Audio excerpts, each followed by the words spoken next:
بسم اللہ الرحمن الرحیم رب اشرح لی صدری ویسر لی امری واحلل عقدۃ من لسانی یفقهوا قولی قال اللہ تعالی فی کتابہ المجید والفرقانہ الحمید وقولہ الحق واصدق الصادقین قال فبعزتک لأغوینہم اجمعین الا عبادک المخلصین۔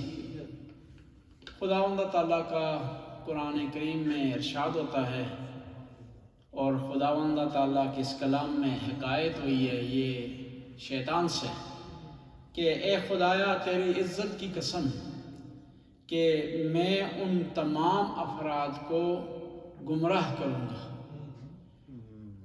مگر یہ کہ وہ جو تیرے خالص بندے ہیں ان کو گمراہ نہیں کر سکوں۔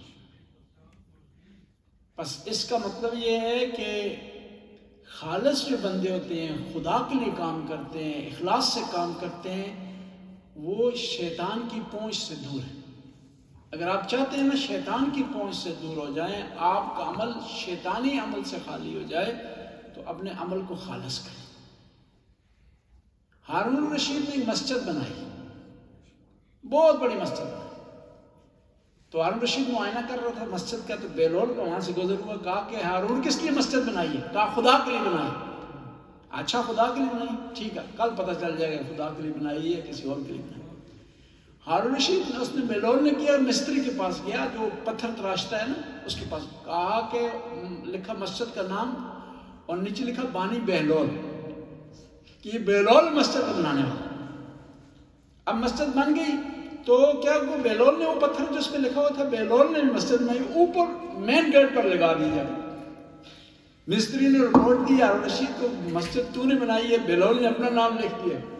بلایا اس نے ہارون رشید کو، بیلول یہ کیا کیا تو نے؟ مسجد پہ اپنا نام لکھا۔ انہوں نے کہا تو نے تو خدا کے لیے بنا لی، تیرے لیے کیا فرق پڑتا ہے کہ کوئی بھی نام لکھتے؟ کہا نہیں فرق پڑتا ہے، یہ نہیں بنائی میں یہ خرچہ لے کر تو اپنا نام اوپر لکھتا۔ بس انسان خدا کے لیے کام کرے اس میں ندامت نہیں پائی جاتی۔ غریبوں کی مدد کریں، بے سہاروں کے لیے آسرا بنیں، خدا کے راستے میں دیں، لیکن اس میں اخلاص ہونا چاہیے۔ اگر ذرا برابر اس میں دکھلاوا آ جائے گا تو عمل قبول نہیں ہوگا، وہ عمل رائگان ہو جائے گا۔ اور اخلاص اگر سیکھنا ہے تو آل بیت کے دروازے سے سیکھیں، کہ دشمن کے سینے پر سوار ہیں مولا امیر المومنین۔ اس ملعون نے جسارت کی ہے، عمر بن عبدالعزیز نے سائڈ پر ہٹ کے چلنا شروع کر دیا۔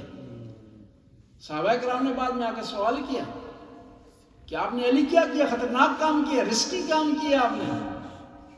مولا نے کہا کہ میں خدا کے لیے کام کر رہا تھا، جب اس نے جسارت کی ہے نا تو میرا غصہ اس میں شامل ہو گیا، میری عصبانیت اس میں شامل ہو گئی تھی، اس لیے میں نے چلنا شروع کر دیا۔ تو سعدی نے بڑا پیارا جملہ کہا، اخلاص عمل زیالی آموز، اگر چاہتے ہو اخلاص سیکھو تو علی سے سیکھو۔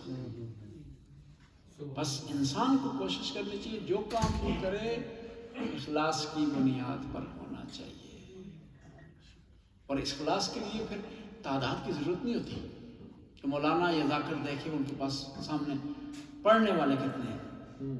کہتے ہیں یہاں ناروے میں ایک دفعہ واقعہ ہوا کہ پاکستان سے کسی بڑے خطیب کو کسی مسجد نے بلایا تو مجمع کم تھا، اس نے تقریر نہیں کی کہ میری بےزتی تم لوگوں نے کر لی، لوگ ہی نہیں ہیں یہاں پر۔ نہیں، اگر پڑھ رہے ہیں آپ خدا کے لیے تو آپ نے مجمع کو نہیں دیکھنا، آپ نے تو پیغام کو دیکھنا ہے، کس کا پیغام ہے، کس لیے پہنچایا جا رہا ہے، کچھ خاطر جو ہے آپ وہ پیغام دے رہے ہیں۔ یہ بنیاد آپ کی ہونی چاہیے، اور اس میں تعداد نہیں دیکھی جاتی، اس میں عدد نہیں دیکھا جاتا، یہ نہیں دیکھا جاتا مخاطب کون ہے، بیان کر دیا جاتا ہے۔ اور اخلاص نومی کی وجہ سے کئی خطباء کو ہارٹ اٹیک ہو جاتا ہے پاکستان میں کہ دیکھیں مجلس نہیں لگی، یہ نعرہ نہیں بجے، جواب نہیں آیا، داد نہیں ملی، وہ کیا ہے مایوس ہو جاتے ہیں۔ نہیں، آپ نے تقریر داد کے لیے نہیں کرنی، آپ نے تقریر پیسوں کے لیے نہیں کرنی، آپ نے خدا کے لیے کرنی۔ خدا کے لیے پیغام آپ نے دینا ہے تو وہ پیغام پہنچ گیا۔ امام خمینی کا مشہور جملہ ماں مکلف کی تکلیف ہستے حتیٰ نتیجے کو نہ دیکھیں. آپ خدا کے لیے جو کام کر رہے ہیں تو وہ نتیجے کو نہیں دیکھتے, وہ کر بیٹھتے ہیں کام. اور جو خدا کے لیے آپ کام کریں گے نا تو ظاہر طور پر نتیجہ الٹا بھی ہو تو پھر بھی آپ کو ثواب ملے گا. خدا کے لیے کام کریں گے, اگر لوگوں کو اچھا لگے یا نہ لگے پھر بھی آپ کو ثواب ملے گا. آپ نے جب خدا کے لیے کام کر لیا تو لوگوں کے لیے کرنا, تو پھر آپ نے وہ دیکھنا ہے کہ وہ کس چیز پر راضی ہے. وہ راضی ہے اخلاص کی بنیاد پر, عمل کی بنیاد پر نہیں. بس کوشش کرے انسان اس کے عمل خالص ہو. امام جعفر صادق علیہ السلام ارشاد فرماتے ہیں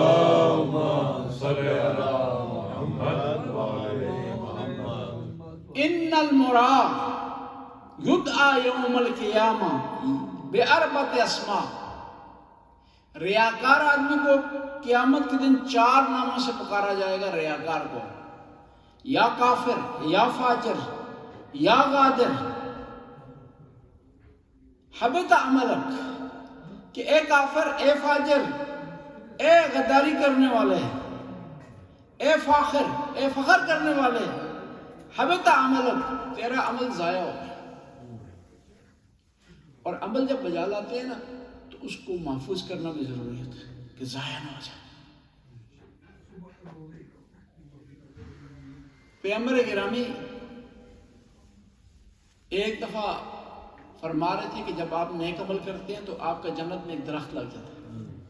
تو ایک صحابی کھڑے ہوئے, انہوں نے کہا کہ میرے تو بہت زیادہ درخت لگ گئے, میں تو روز نیک عمل کرتا ہوں. ایک صلوات پڑھیں بلند آواز سے. اللہم صلی علی محمد و آل محمد. پیغمبر نے کہا کہ ہاں تیرے درخت بہت زیادہ لگ گئے ہیں, بشرطے کہ ان کے لیے آگ نہ بھیجی ہو تو نے, ریاکاری کے ذریعے, دکھلاوے کے ذریعے. بس عمل بجا لانا بھی ضروری ہے, لیکن اس کو محفوظ رکھنا بھی ضروری ہے. محفوظ وہی عمل ہو جاتا ہے جس میں جو ہے اخلاص پایا جاتا ہے. اگر آپ بار بار گنتے ہیں تو اخلاص نہیں. اور کسی غریب آدمی کی مدد کی ہے تو اس سے توقع رکھ رہے ہیں کہ وہ آپ کی تعریف کرے تو اخلاص نہیں.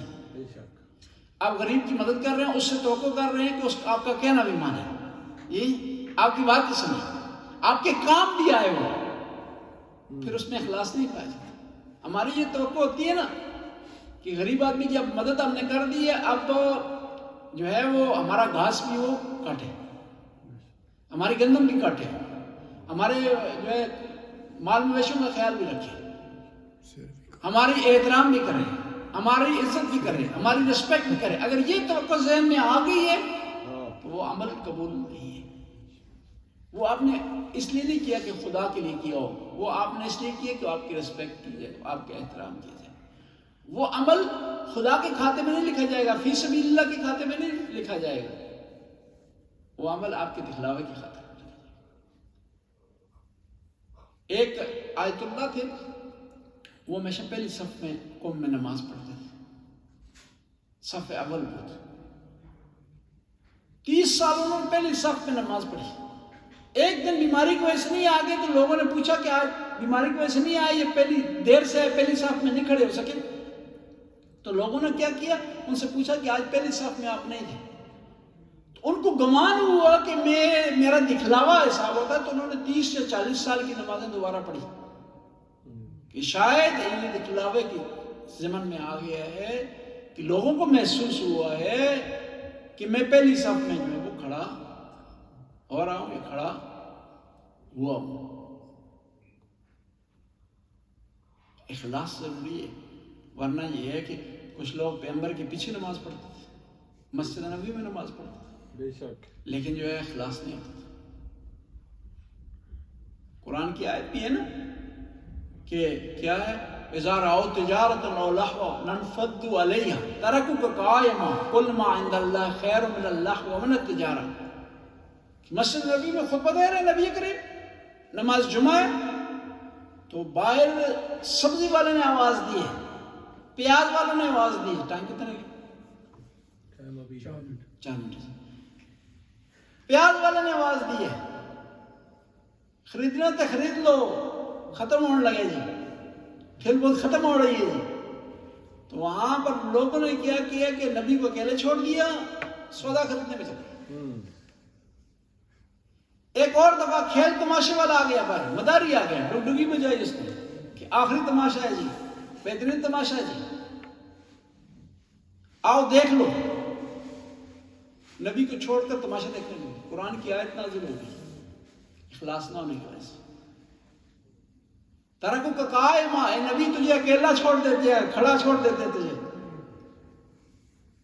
وَإِذَا رَأَوْا تِجَارَةً، جب وہ تجارت دیکھتے ہیں، اور لَهْوًا، لاہو لاہب دیکھتے ہیں، قُلْ مَا عِنْدَ اللَّهِ خَيْرٌ مِنَ اللَّهْوِ وَالتِّجَارَةِ، یہ یاد رکھو تجارت سے اور لہو سے وہ چیز بہتر ہے جو خدا کے نزدیک ہے۔ بس انسان کو چاہیے کہ اپنے عمل کو خالص کرے، دکھلاوے سے پاک کرے، تو اس کا عمل جو ہے قبول ہو جائے۔ دیکھیں نا، کچھ اعمال کے لیے شرائط ہیں، مثلا نماز کے لیے شرط ہے باوضو ہوں، لباس آپ کا پاک ہو، قبلہ رخ آپ ہوں، اخلاص آپ میں ہونا چاہیے، نماز کے آداب اطوار آپ مکمل ہونے چاہیے، یہ اس کی شرائط ہے۔ اس طرح جس طرح نماز کی شرائط ہے، ہر عمل کی اپنی شرائط ہے۔ جس طرح حج کی مثلا شرائط ہے کہ حج جو ہے وہ آپ کا پاکیزہ پیسوں سے ہونا چاہیے، کہ احرام مناسب جگہ سے، پرفیکٹ جگہ سے آپ جو ہے احرام باندھیں، پھر احرام کے دوران محرمات سے آپ پرہیز کریں، جو چیزیں حرام ہیں ان سے اجتناب کریں، پھر یہ ہے کہ وقوف آپ کا صحیح ہو، عرفات میں، منی میں آپ کا قیام صحیح ہو، مزدلفہ میں آپ صحیح رات آپ نے گزاری ہو، قربانی آپ نے صحیح کی ہو، اور قربانی میں اندر شرائط ہونی چاہیے، جانور وہ بیل اس کے پاؤں نہ ٹوٹا ہو، اس کا کان کٹا ہوا نہ ہو، اس کی عمر مکمل ہو، ساری چیزیں۔ اس طرح ہر عبادت کے لیے شرائط، کوشش کرے انسان عبادت کو، چاہے وہ مالی ہو چاہے وہ بدنی ہو، پوری شرائط کے ساتھ بجا لائے۔ خدایا ہمیں نے جو باتیں کی ان پر عمل کرنے کی توفیق عطا فرما، گناہوں سے بچنے کی توفیق عطا فرما، یا اللہ واجبات بجا لانے کی توفیق عطا فرما۔ یا اللہ تو غفور رحیم ہے، جس مومن آج افطاری کا انتظام کیا ہے، جن مومنین نے ان کے ساتھ تعاون کیا ہے افطاری بنانے میں، کسی حوالے سے ان کی توفیقات میں اضافہ فرما، ان کے رزق میں وسعت عطا فرما، ان کی اولاد کو نیک اور صالح بنا، ان کے مرحومین کی مغفرت فرما۔ ربنا آتنا فی الدنیا حسنہ وفی الآخرۃ حسنہ